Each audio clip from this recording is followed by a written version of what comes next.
നമസ്കാരം കൂട്ടുകാരെ, ഞാൻ പീറ്റർ ചുവള്ളൂർ.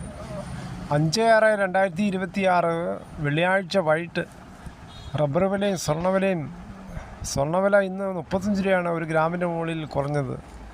ഒരു പവൻ്റെ മുകളിൽ 280 രൂപ. 22 ക്യാരറ്റ് 14,275, ഒരു പവൻ 1,14,200 അതുപോലെ 24 ക്യാരറ്റ് 15,573, ഒരു പവൻ 1,24,584. അതുപോലെ 18 ക്യാരറ്റ് 11,680, ഒരു പവൻ 93,440. ഇതാണ് വൈകിട്ടത്തെ സ്വർണ്ണവില. സ്വർണ്ണം വാങ്ങിക്കാൻ പോകുമ്പോൾ സ്വർണ്ണത്തിൻ്റെ പരിശുദ്ധി ഉറപ്പാക്കി വാങ്ങിക്കാൻ ശ്രമിക്കുക. ഇറാൻ US സമാധാന കരാർ എത്താൻ വൈകുന്നതും ഇസ്രായേലും ഹിസ്ബുള്ളയും തമ്മിലുള്ള വെടിനിർത്തൽ കരാറിലെ പ്രതിസന്ധികളും നിക്ഷേപകരെ ആശങ്കയിലാഴ്ത്തിയിട്ടുണ്ട്.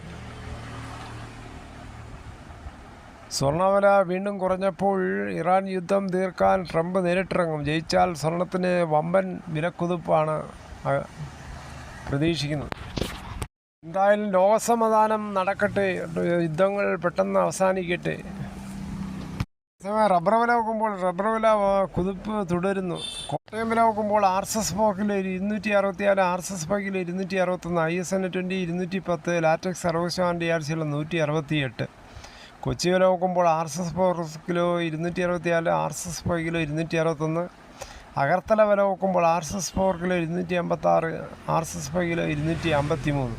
വിദേശ വില നോക്കുമ്പോൾ ബാങ്കോക്ക് RSS കിലോ 337 പൈസ, RSS 299 രൂപ. ഇന്നത്തെ സഹ്യാദ്രി റബ്ബേഴ്സ് പ്രൈവറ്റ് ലിമിറ്റഡിൻ്റെ വില നോക്കാം. Grade RSS kilo 257, grade RSS 252, loose sheet 247, lot 204. ഒട്ടുപാൽ നോക്കുമ്പോൾ 143 രൂപ മുതൽ 150 രൂപ. ഇതാണ് സഹ്യാദ്രി റബ്ബേഴ്സ് പ്രൈവറ്റ് ലിമിറ്റഡ് പുനലൂരിൻ്റെ വില. എന്തായാലും സംസ്ഥാനത്തിൻ്റെ വരവിൻ്റെ 80% ചിലവാക്കുന്നത് ശമ്പളത്തിനും പെൻഷനും പലിശയ്ക്കും. വിരമിക്കൽ പ്രായം കേന്ദ്രം മാതൃകയെ ഉയർത്തണമെന്ന് ധവളപത്രം പറയുകയാണ്. വിരമിക്കൽ പ്രായം ഉയർത്തിക്കഴിഞ്ഞാൽ യുവാക്കൾക്ക് ജോലി കിട്ടാൻ സാധ്യത വളരെ കുറവ്. വിരമിക്കൽ പ്രായം 1 വർഷം വർദ്ധിപ്പിക്കുമ്പോൾ സംസ്ഥാനത്തിന് ഏകദേശം 6,000 കോടി രൂപയുടെ വിരമിക്കൽ ആനുകൂല്യ ചെലവ് ലഭിക്കാനാകുമെന്നാണ് ഈ റിപ്പോർട്ടിൽ പറയുന്നത്. കേന്ദ്ര സർക്കാരിനെ പോലെ 10 വർഷത്തിലൊരിക്കൽ മാത്രം ശമ്പളം കമ്മീഷൻ നടപ്പാക്കുന്നതും പരിഗണിക്കാവുന്ന നിർദ്ദേശമാണ്. അതോടൊപ്പം സർക്കാർ സേവനങ്ങളുടെ കാര്യക്ഷമതയും ഉത്തരവാദിത്വവും മെച്ചപ്പെടുത്തുന്നുണ്ടെന്നും റിപ്പോർട്ട് ചൂണ്ടിക്കാട്ടുന്നു. ഇങ്ങനെ വിരമിക്കൽ പ്രായം കൂട്ടിയാൽ നിരവധി വിദ്യാസമ്പന്നരായ ആൾക്കാരാണ് നമ്മുടെ നാട്ടിലുള്ളത്. അവർ ഇങ്ങനെ പോയാൽ വിദേശത്തേക്ക് പോകുമെന്നാണ് സംശയം. തന്നെ നമ്മുടെ നാട്ടിൽ സാധനങ്ങൾക്കെല്ലാം ഭയങ്കര വില തന്നെയാണ്.